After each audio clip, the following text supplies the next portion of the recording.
a private room becomes a stage for most intense psychological struggle in Shakespeare's tragedy. We see hidden guilt, family conflict, buried emotions erupt violently. A son accuses his mother, a man dies behind a curtain, and the boundary between reality and illusion blurs even further as a ghost appears. This is not just a scene, this is a battleground of emotions. This is Act 3, Scene 4, the closet scene.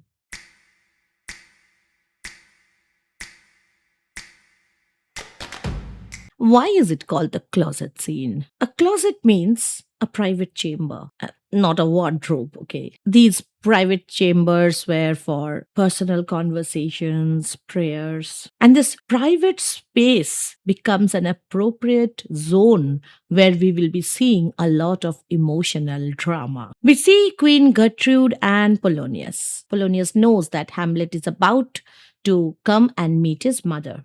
So, what is his plan? He will come straight. Look, you lay home to him.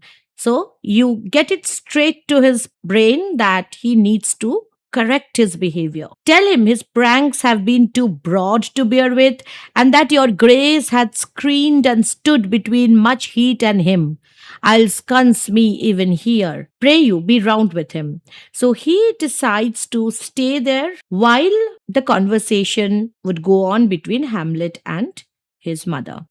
We can hear Hamlet. He's not still on stage. From outside, he is saying, Mother, mother, mother. So he's coming. Gertrude is feeling obviously panicked here. I'll warrant you, fear me not. Withdraw. I hear him coming. Polonius hides behind the arras. Arras means curtain, those long, all filling curtains. Now, symbolically, it represents concealment, and we know how the motive of concealment has always been there in this play from the very beginning. It also symbolizes deception. Polonius intends to hear whatever Hamlet will be saying to his mother, and this whole thing is not known to Hamlet, so it is a matter of deception, and at the same time the idea of hidden truth. So this curtain, this arras has a lot of significance in that way. Hamlet comes, he can't see Polonius because he is already hiding behind the curtain. Now, mother, what's the matter? Gertrude begins with a high tone of authority. Hamlet, thou hast thy father much offended. Look at his reply. Mother, you have my father much offended. Now, what is interesting is that both are using the word father, but they are referring to two different individuals. Gertrude means Claudius when she says that Hamlet has offended his father.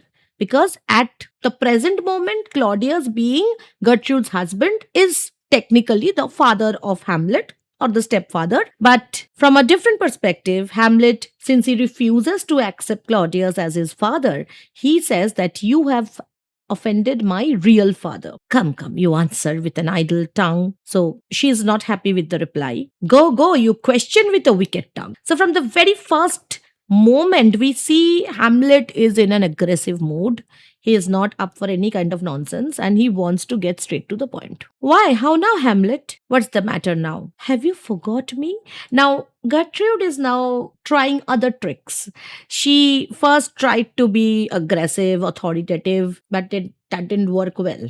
So now she's trying to somehow appeal on an emotional ground in a more motherly way, feminine way. She's trying to ask him that, what's wrong? Why are you behaving like this with me? No, by the rood, not so. Rood means the cross on which Jesus was crucified. It's a very holy symbol. And when people swear by the rood, they are very serious. So he says, no, no, I haven't forgotten you. You are the queen, your husband's brother's wife. When Gertrude asked him if he has forgotten her, she tries to mean that, have you forgotten that I'm your mother? But Hamlet doesn't say that, yes, you're my mother. He's saying that, yes, you are the queen of your husband's brother. And would it were not so, you are my mother. Would it were not so. He wishes that things were not the way they are. But then he also recognizes that you are my mother. Nay, then I'll set those to you that can speak. So you don't want to speak to me? That's okay. I'll arrange for them who can communicate with you, because clearly you don't want to speak with me properly. And she attempts to get up from there and go. Like, she's clearly uncomfortable here. Come, come and sit you down. You shall not budge. He doesn't allow her to leave. You go not till I set you up a glass where you may see the inmost part of you. So he has come prepared to show his mother her real self. So glass here means a mirror. He says that you will not be going anywhere till I show you what you truly are. What wilt thou do? Thou wilt not murder me. And then she gets frightened, because if Hamlet has really turned mad, he might do anything, and she feels scared. And almost involuntarily she says, help, help. And hearing that, Polonius also feels like the queen needs help. So he also screams out from behind the curtain, what? Oh, help, help, help. Listening to that, Hamlet makes a very rash movement. And here, those people who say that Hamlet is a person who doesn't act, even they will not blame Hamlet for any kind of inaction here, because this is where Hamlet truly acts instantly, and he does something really, really rash. He draws out his sword. How now? A rat? Dead for a ducat. Dead. So he stabs. He doesn't know who is hiding. In fact, he might have thought for a split second that it's Claudius. And then Polonius is clearly in a very bad situation here, and he says, oh, I'm slain. He falls and he dies. Gertrude is shocked. Oh, me, what hast thou done? Nay, I know not. Is that the king? So Polonius dies behind the curtain. The spectators, they can see, maybe the curtain is arranged in such a way that we can see, if we are watching the play, we can see Polonius behind it. Hamlet cannot. So we can see that Polonius has fallen down and dead. So Hamlet hasn't still understood who is hiding behind the curtains, and he asks, is it the king? Oh, what a rash and bloody deed is this! A bloody deed, almost as bad, good mother, as kill a king and marry with his brother. So Hamlet is constantly arguing with this idea that Gertrude was part of the conspiracy. Now Gertrude is taken aback. Kill a king? What are you talking about? Aye, lady, it was my word. And then he lifts up the array, the curtain, and he discovers Polonius. And he is clearly disappointed. He thought it was Claudius. And then he says, thou wretched, rash, intruding fool. So he hates the idea that he has killed Polonius. He is very disgusted with the idea that he has committed murder, and of this petty person who doesn't mean anything to him, but he still was intruding. Farewell. I took thee for thy better. I thought you were your master, or you were King Claudius. Take thy fortune. Now you have received your end, depending on what you have done. So receive it. Thou findest to be too busy is some danger. You were always very busy, right? Doing this and that. Now that serves you right. Leave wringing of your hands. Peace. Sit you down. Now when he says sit you down, he's again talking to Gertrude. He's not looking at the dead body of Polonius anymore. So Gertrude was wringing her hands. So he says, leave wringing of your hands and let me wring your heart. That means let me bring out those secrets and let me crush your heart, because your heart has turned to stone. Oh, for so I shall, if it be made of penetrable stuff. He says that your heart, his mother's heart, has turned to stone. That's why she has done this thing. And it might not be possible to penetrate her heart, but he will still try. If damned custom have not brassed it so that it is proof and bulwark against sense, what have I done that thou darest wag thy tongue in noise so rude against me? What have I done? The thing is that Gertrude is saying that she has not done anything, but that's not true. She has married a man after her husband was dead. But whether it was a political decision, whether it was for survival, we don't know that. But she has done something, maybe not the sin that Hamlet is trying to establish. And Hamlet feels that his mother is play acting. Such an act that blurs the grace and blush of modesty. You are making everybody believe that goodness, morality, these are fake things because you are so fake. This is the same Hamlet who refers to women saying, frailty, thy name is woman. We don't see him having any kind of role model to work on, because his idea of woman, which people say that men derive those ideas from their mothers a lot. In that case, we can surely understand that his primary source of information about women, his mother, that source happens to be a lot poisoned, distorted, making him be what he is. Though I'm not justifying that, of course. He says, your act, such an act that blurs the grace and blush of modesty, calls virtue hypocrite, takes off the rose from the fair forehead of an innocent love, and sets a blister there. Wonderful imagery. Imagine that true love has a rose in its forehead, and somebody is taking away the rose and putting a blister. So he's constantly comparing his father to Claudius through different comparisons. Makes marriage vows as false as dicers' oaths. Dicers are those who gamble. So for you, marriage is a gamble. Oh, such a deed as from the body of contraction plucks the very soul, and sweet religion makes a rhapsody of words. Your action has proven that the body of contraction, the contract of marriage, that is left without soul, without meaning, and religious words are just mere words. Nothing makes sense. Nothing matters anymore. Heaven's face doth glow. So heaven means gods. Gods are angry.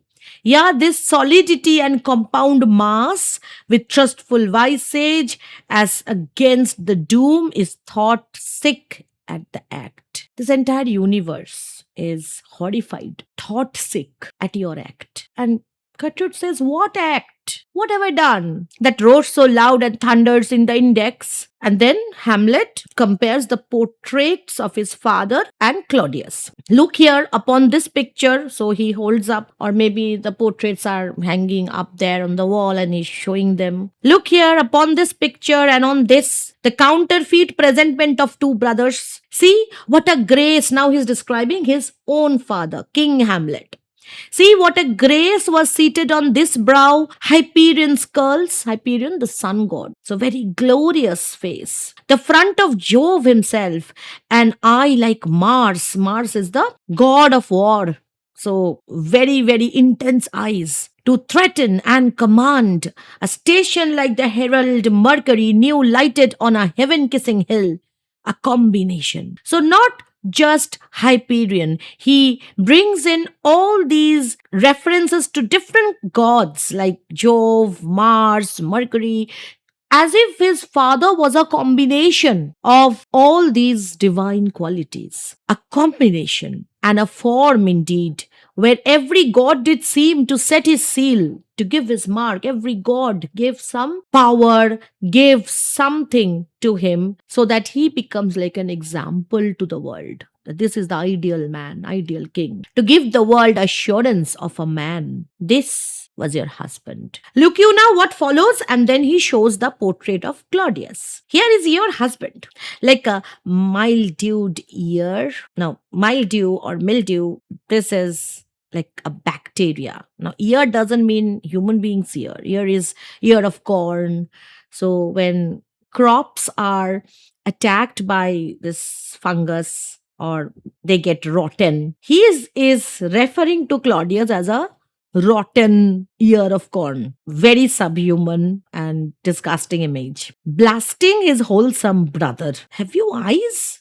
How can you accept this man after you've been with that man? This is his point. Could you on this fair mountain leave to feed and batten on this moor? So Moor is not a person from Morocco. No, people get it wrong. Moor is a moorland, a wasteland. So he's saying that Gertrude has decided to get away from a beautiful fair mountain to a wasteland.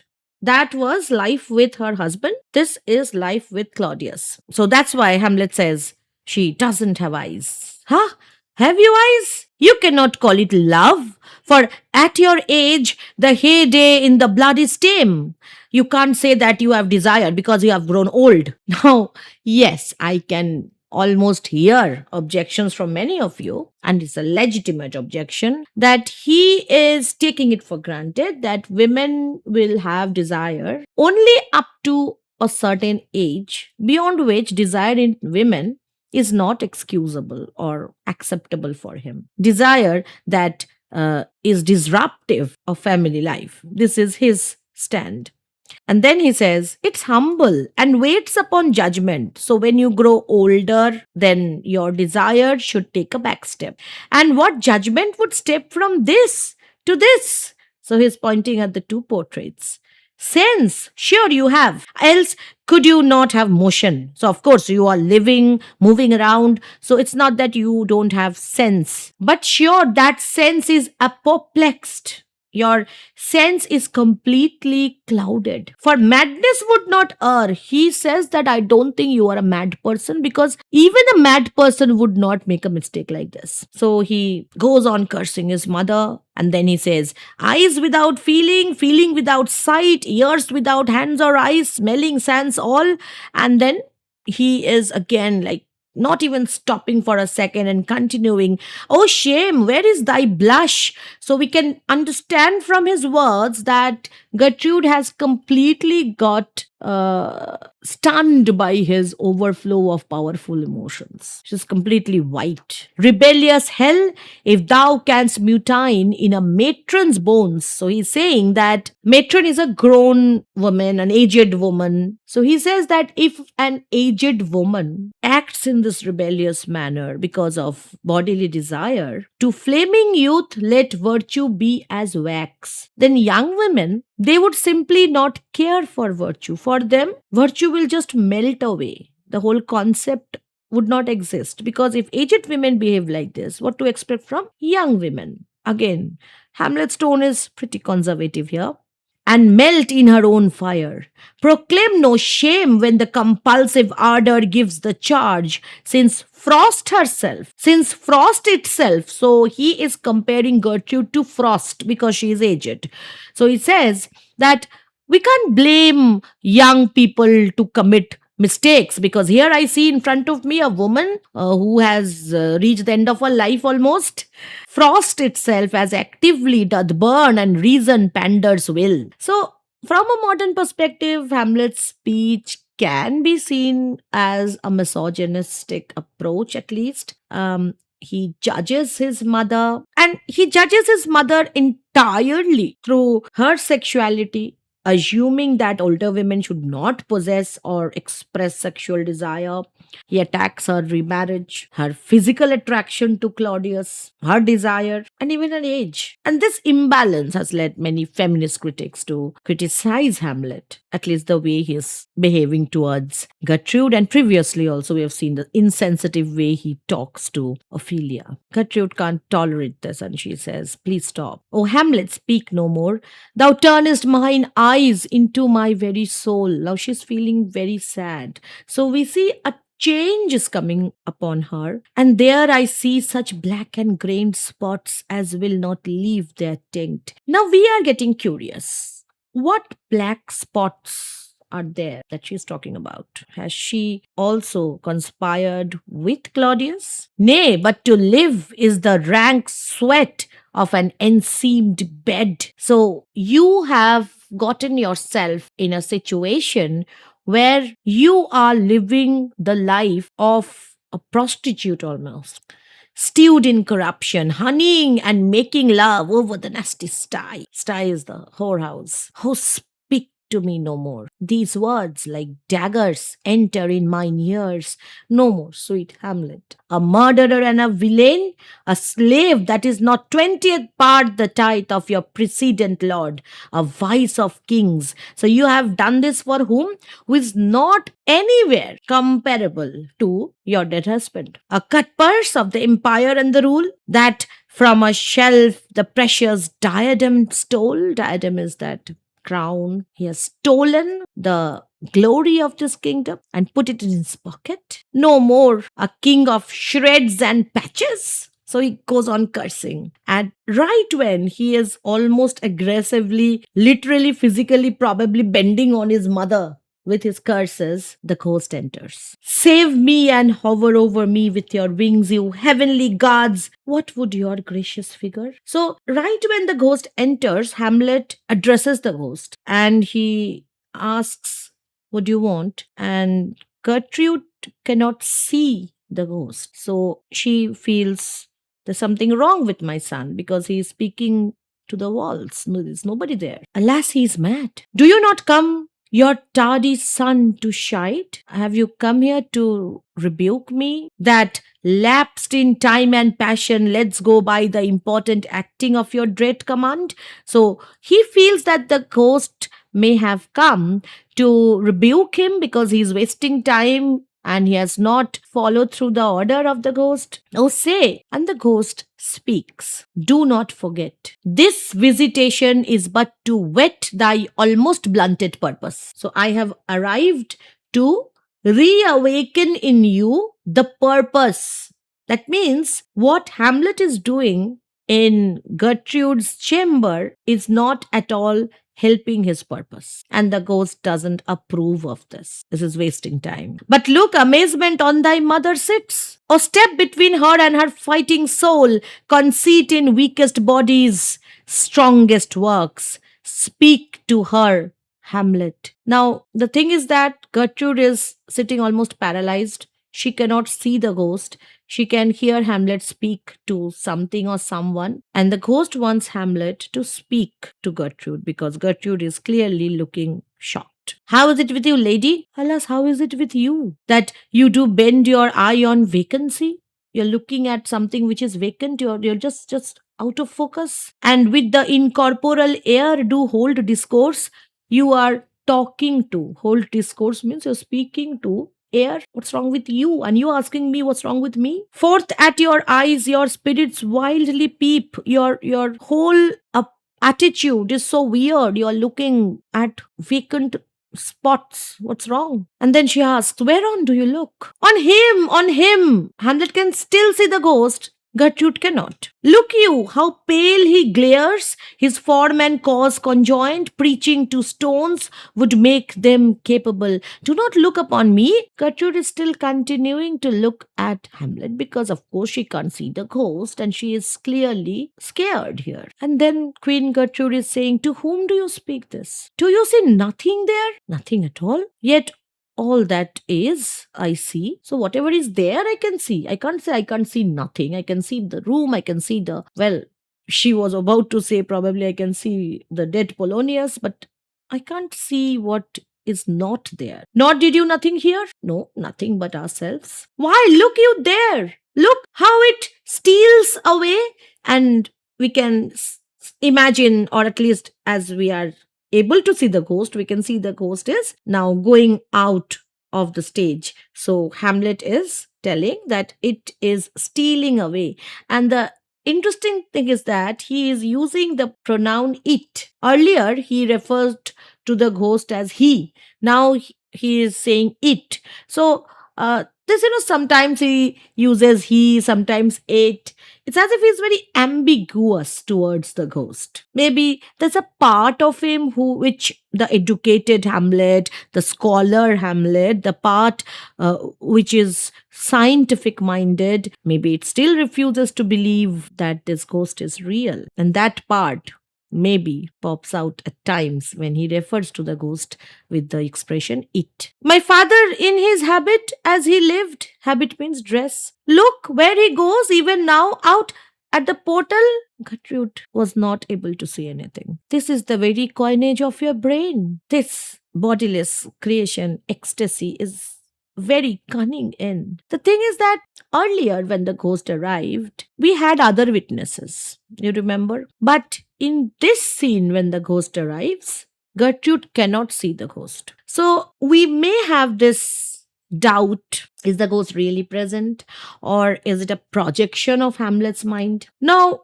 when you look at the ghost and what it is doing in the scene, it's not going for Gertrude. Rather, it's quite protective of Gertrude. Remember, earlier the ghost had commanded Hamlet, taint not thy mind, not nor let thy soul contrive against thy mother aught. So he had earlier also commanded Hamlet not to do anything against his mother. So is it because Gertrude is innocent? Not fully innocent morally, because Hamlet sees her remarriage as a shameful thing, but the play never clearly proves that she knew anything about the murder, not knew. But Hamlet would love to believe that she was not a part of it. Maybe she is guilty of moral weakness, haste. She could have waited a bit. But we can't clearly say that she is necessarily guilty of murder. Now, what is interesting is that from a psychoanalytical view, the ghost's appearance may also be seen just because the ghost is only seen by Hamlet. From that perspective, we can say that the ghost is like Hamlet's inner authority, the father image, returning to control the son's intense emotion towards the mother. At this moment, Hamlet is completely absorbed in Gertrude's sexuality and guilt, and the ghost interrupts almost like a paternal command. Stop focusing on your mother, remember your real task. So the ghost can be seen as the word of the father, Hamlet's conscience, a check on his violent and possibly forbidden feelings, and a redirecting of his or rechanneling of his energy towards the action against Claudius, since he was too much invested to confront Gertrude. Ecstasy, Hamlet reacts. My pulse, as yours, doth temperately keep time. So I am alive, you are alive, and makes us healthful music. It is not madness that I have uttered. Bring me to the test. This is where Hamlet confesses or asserts that he is not mad. And this is also a very important point to note, that why is Hamlet telling this to Gertrude? Has the appearance of the ghost somehow confirmed his idea that my mother is not guilty? I can trust her. I can tell her that I am not mad. He's saying that I'm not mad. You can test me. And I, the matter, will reward. Which madness would gambol from mother? For love of grace, lay not that flattering unction to your soul, that not your trespass, but my madness speaks. So don't feel so gratified that I'm a mad person and I'm saying all these things. Unction is an anointment.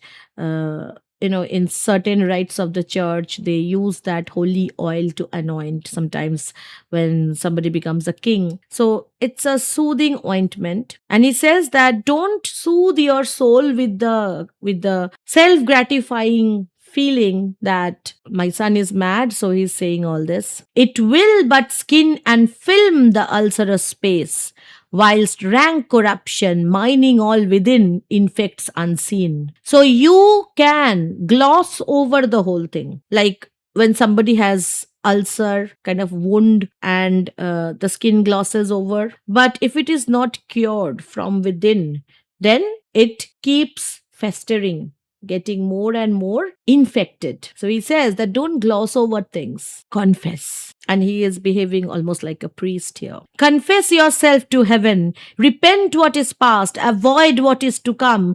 So according to Hamlet, there is a remedy. There is a solution. There is still something that Gertrude can do to redeem herself in his eyes, in the eyes of God. And do not spread the compost on the weeds to make them rancor. If you fertilize or throw fertilizer on weeds, the weeds will grow even more. So choose where to invest your emotions, choose whom to be with, and then he gives her a set of instructions. Gertrude says, "You have broken my heart. You have cleft my heart in twain." Oh, throw away the worser part of it. Okay, I have broken your heart in two pieces.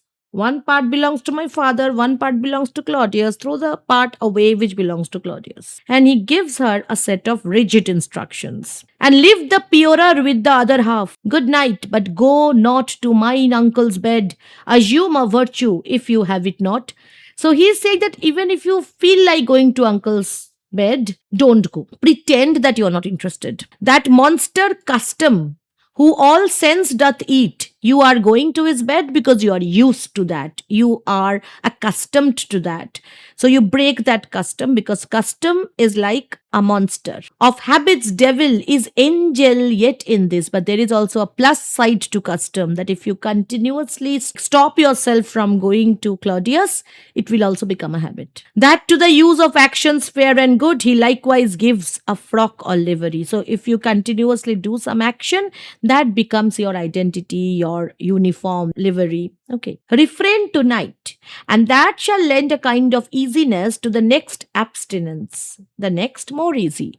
Every night you stop yourself from going to him, makes the abstinence or restraint of the next night easier. Why is Hamlet so bothered? I don't know. I mean, that's why perhaps psychoanalytic critics have repeatedly pointed at the over obsession of Hamlet with the idea that Gertrude is with Claudius. Once more, good night, and when you are desirous to be blessed, I'll blessing beg of you for this same Lord. And then he decides to take Polonius out of that place. But before that, he feels that maybe his mother is going to tell everyone everything, and he makes a request. He says, when his mother asks him, "What shall I do?" "Not this, by no means, that I bid you do. Let the bloat king tempt you again to bed, pinch wanton on your cheek, call you his mouse." So when Claudius will give you a few dirty kisses, little affectionate touching, and let him for a pair of reachy kisses or paddling in your neck with his damned fingers. Now the graphic details of courtship that he is laying bare here is appearing to be a bit overdone and unnecessary. But then we know about Hamlet. He says that when Claudius would come near you, try to convince you that he is in love with you and all, make you ravel all this matter out. He will try to get everything out of your mind, and would ask you to tell about me, that I essentially am not in madness, but mad in craft. Maybe he will convince you to say that I am only acting mad, not really mad. It were good you let him know. For who? That's but a queen, fair, sober, wise. Yes, you are a sober queen, fair queen, wise queen. So his tone is satiric. He's saying that you are a noble queen. Yes, you will say him everything. Would from a paddock, from a bat, gape such dear concernings hide. How can you hide from him? Who would do so? No, in despite of sense and secrecy, unpeg the basket on the house's top. Do one thing. So he's now referring to an anecdote where a monkey, an ape, he opened a basket and fell inside that. So he says that he has opened the basket in front of him and you will yourself get trapped in. Okay. Break your neck down. Queen says, "No, I will not tell anything. Be thou assured, if words be made of breath and breath of life, I have no life to breathe what thou hast said to me." Many readers overlook this moment of transformation in Gertrude. When she started in the beginning of this scene, she was defending herself in a self-defense mode. By the end, she admits shame, she promises secrecy, and begins to understand Hamlet in a way. And this changes the relationship in a way, because Hamlet also trusts her, because he will be giving her more information, more than he would have if he did not trust her. When Hamlet says after this, "I must to England, you know that?" "Alack, I had forgot." It's so concluded on. So Gertrude knew that Hamlet was about to go to England. "There's letters sealed, and my two schoolfellows, Rosencrantz and Guildenstern, whom I will trust as I will adders fanged." Fanged means poisonous teeth of snakes, venomous teeth, adders, snakes. Okay. So he trusts Rosencrantz and Guildenstern as if they are venomous snakes. So, very much understood that he doesn't trust them at all. They beard the mandate. So he knows that Rosencrantz and Guildenstern, they have that envelope in which the instruction is clearly given that would lead to the death of Hamlet. They must sweep my way and marshal me to knavery. Let it work. And he knows everything, so he has his own plans to overthrow them instead. And he tells this to Queen Gertrude. This man shall set me packing. I will lug the guts into the neighbor room. And then he goes out of the closet and he drags Polonius's body and he's saying, Mother, good night. Indeed, this counselor. No, he's talking about Polonius. This counselor is now most still, most secret, most grave, who was in life a foolish prating knave. He talked too much. He was very talkative when he was alive, and now, see, he's just silent. Come, sir, to draw toward and end with you. Good night, mother. And they move out through different directions. Hamlet dragging in Polonius. And this is where we get to the end of the closet scene. A lot of questions remain as to the extent of Gertrude's innocence, and more than whether she was responsible or somehow connected to the murder of the previous king, whether the previous king was murdered at all.